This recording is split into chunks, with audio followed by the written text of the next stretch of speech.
ఖమ్మం జిల్లాలో high court GO number 9పై stay విధించిన తీర్పును నిరసిస్తూ జాతీయ బీసీ సంక్షేమ సంఘం ఆధ్వర్యంలో అంబేద్కర్ సెంటర్ వద్ద బీసీ సంఘ నాయకులు ప్రదర్శన చేపట్టారు. అంబేద్కర్ విగ్రహానికి వినతి పత్రాన్ని సమర్పించిన వారు కోర్టు తీర్పు బీసీలకు అనుకూలంగా రాకపోవడం చాలా దురదృష్టకరమని ఆవేదన వ్యక్తం చేశారు. జాతీయ బీసీ సంక్షేమ సంఘం రాష్ట్ర ప్రధాన కార్యదర్శి మూడపల్లి కృష్ణమాచారి మాట్లాడుతూ దీనికి ప్రధాన జాతీయ పార్టీలు రెండూ బాధ్యత వహించాలని, లేని పక్షంలో రాష్ట్ర వ్యాప్తంగా బీసీలను సంఘటితం చేసి ఉద్యమం నిర్మాణం చేస్తామని హెచ్చరించారు.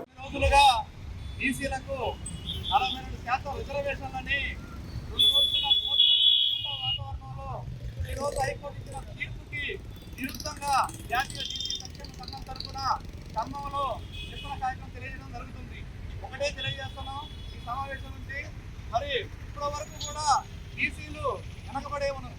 అధికార పార్టీలు ఏ పార్టీ అయినా సరే అగ్రవర్ణాల చేతుల్లో ఉండి బీసీలని జెండాలు మోసి జేజీలతోటి మోసి చేసి యంత్రాన్ని చూశారు.